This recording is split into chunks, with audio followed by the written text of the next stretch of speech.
Beside a sitting chair, an empty glass and a bottle of wine are placed atop it. Enter Will, slumped, dragging his feet across the stage. He sits on the chair and sighs. Oh, I see things that are not there. I hear things that others do not. Although this could be my wild imagination or perhaps a never-ending dream I cannot escape, I must admit I think it's a disease. Probably some mental disorder I suffer from. Maybe it's schizophrenia, as thoughts and delusions of grandeur are commonplace in my state of mind. Or perhaps that's just me being human. Pours a glass of wine. And before you blame it on the wine, I am not a drunkard. I'm rather sober, actually. So distractingly sober, some may call me dull and boring. Scratch that, many call me dull and boring. And rightfully so. What I lack in charisma and in sociability and in genuine emotion, I make up for in my writing. Yes, I'm an author. What else can one who sees and hears these things that others do not do? Quite successful in the past, now a shadow of my former self, fallen far from grace. Lesser than a slave wandering a desert, lost and confused. Writing about what I saw and heard that others did not see or hear kept me sane. That, or fueled my insanity, either or. Regardless, I was able to benefit from my peculiar situation and I made riches. Success never got to my head. There was no room. It was occupied by the characters who frequented me, and only me. I lied before. I am a drunkard. By definition as to the amount I drink, not of the effects I feel. I do have too much alcohol, but I do not lose my senses because I never had any to begin with. A person with senses would not experience things as I do. Perhaps I'm broken then. Sounds right. Enter Peter, a clown dressed in black and white with a chair in hand. He speaks with a southern accent. He positions himself beside Will, who pays no attention to his visitor. That sounds right. I'm broken and I'm waiting to be fixed. I'm a prototype android whose emotions box cracked when I fell from grace.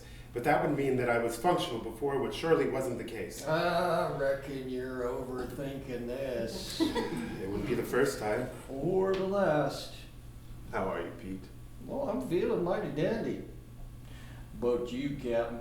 Same old, same old. Not happy, not sad, neutral, pensive, and skeptical.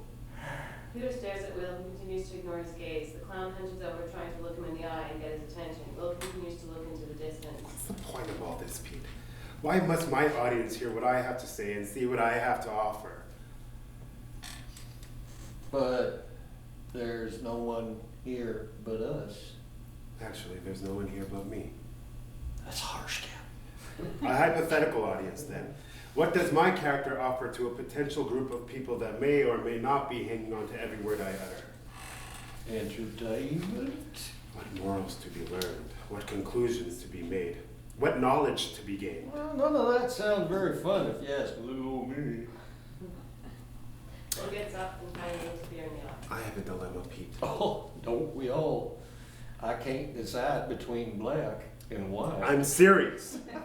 Even though I've learned to deal with you and the others, I seem to be losing interest in life more and more. Actually, it seems that life is losing interest in me. I don't like the sound of this.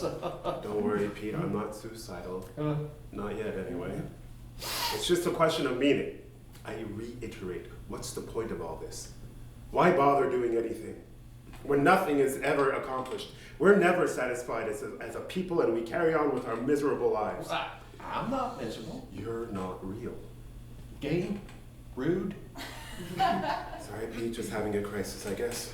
Well, it wouldn't be for the first time. Or the last. Enter Barbara, a blindfolded doll who stumbles and trips. She gets up and dusts herself. Well, seems we got ourselves a visitor. I was wondering what took her so long. As soon as you show up, Pete, the rest come marching in. Hooray! Well, Princesses do not march, they prance around and curtsy. What brings you here, huh? What a silly question. I'm looking for you, my prince. I'm craving your bulging body and your alluring aroma. Can't seem to find you, though. Where have you gone? She extends her hands, reaching and waving around in the air. You'll find me eventually, and when you do, you won't let go. What makes you so sure? You've never loosened your grip from my mind. Indeed, you grasp it ever more tightly with each passing day. Why would you suddenly stop now? Good point, Captain. It's only because I lust for you so! I think you should take off your stupid blindfold. You look like a fool stumbling around like that. You know Barb's sensitive about her eyes. Don't upset her. I don't need any more worries than I already have. Well, but we're not really here, so we can't possibly be a bother. Don't start. Can we? Don't start with the attitude, Pete. I'm simply telling it like you sees it, Captain. Enter Dodo honorably, with tin wrapped around his legs, a zebra tail stuck on his bottom, and straw coming out of his shirt.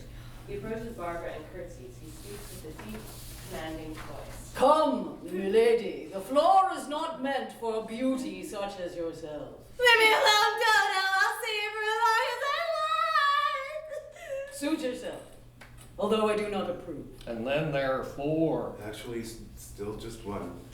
Seriously, Barbara, why do you wear that silly blindfold? As I've told you many times, you vermin clown, my eyes are too sensitive for the horrors of this world. I'm afraid I'd go blind if I were to gaze upon the wickedness that befalls humanity. I think you fit nicely into the category of that which you do not wish to see. The hunger, the lust, the sexual appetite, the ravenous needs and desires. Well, settle down, kiddies. Don't you see you're upsetting Master? It's quite all right, Dodo. I've seen much worse from these two. What ails you then, Master? Meaning. Meaning what? Meaning in general. I'm not quite sure what you mean. And that is exactly how I feel about life at the moment. I give up. You wouldn't be the first. Or list. I don't like it when my prince is feeling blue. And I don't like it when you make me see red. I'm green with envy at your choice of words. Colorful conversation you guys are having. Aren't you glad we had this little talk? I tried. In any case, I don't much care for wordplay. I wish my life was as animated as you characters are. Perhaps then can I entertain my audience to the best of my abilities. What audience does he speak of? A hypothetical one. Oh, I see. Well. Oh, wait, no, I don't. Care to elaborate? I don't think I can. Apparently this meaningless void that has taken over him has had quite an impact. How can something meaningless have an impact? Well, just because something don't have no meaning don't mean it's not important. Things that are not there are conversing and arguing and philosophizing and coming up with conclusions that I couldn't possibly fathom. I am not a thing, Master. What has come over you? Barbara finally gets up. She heads over to Dodo and caresses him in a very sensual manner. I can be your plaything if you want, my prince. I'm all yours for the taking if you would have me. Your touch is unacceptable. I will not tolerate such behavior. Be civil and act like a proper lady. You naughty Jezebel, leave poor Dodo alone. And the captain has Irene. He never set eyes upon you. He'll never set eyes upon you as long as she draws breath. Irene! Oh, how I do miss her so. She's the only woman who helps me put up with your personas. You make us sound like a hassle. It's not so much a hassle as it is a chore. It's something you must deal with whether you want to or not. Okay, again, with the it and the thing. I think our charming prince has had enough of us. Hey, it's probably time to go then. Will you? Of course not. We're here till the end, Captain. I thought as much. Although you may think of us as things that aren't actually standing here before you, I assure you, we're all too real. And are staying put. Because we love you. Alrighty then. Now I'm contemplating suicide. Oh, I'm just playing you gullible fools. I would have done so long ago if it was meant to be. But as I mentioned to Dodo before, I find myself especially apathetic towards life because there doesn't seem to be any meaning for it. We prance around and curtsy and bow and act smug, and then we die. Not us. Smug. I've accepted the fact that I have a plethora of characters to share my consciousness with, but I refuse to acknowledge life as it has been presented to me. I'm not saying there can never be meaning, but as it stands now, I don't see it. And frankly, I'm not too keen to search for it either. Master, maybe you should lie down. You seem to be talking nonsense. It is this very thing you call nonsense that makes most sense to me at the moment, unfortunately. What about Irene, Captain? Doesn't she bring any sort of value to your life? She does indeed provide a glimmer of hope, yet I haven't seen her in a long while. Where could she have possibly gone? It's not like her to just disappear like this. Perhaps she doesn't really care for me. Maybe she doesn't want to deal with such a meaningless and miserable human being. I don't believe she cares as much as we do. As much as I do, my prince. I think you should forget about that silly Irene for just a minute and concentrate on little old me. Stop spreading your filth, you harlot. Perhaps you should put a blindfold on as well, my prince. This way, you won't need to see any ugliness around you, and maybe then you can focus and find meaning from deep within. That's just idiotic. No, she may be onto something. Ridding oneself of a sense can enhance all the other senses. Perhaps it can make you make sense of things. Well, taking away a sense to find sense? I'm so confused. Seems like you've lost it as much as a doll has, Dodo. It's worth a shot, Master. Seems like the appropriate task at hand. Not much more to lose at this point. My mind belongs to you three. My psychological sense is inexistent. Perhaps the key lies in my physical senses. Or lack thereof. Peter, hand me a hanky.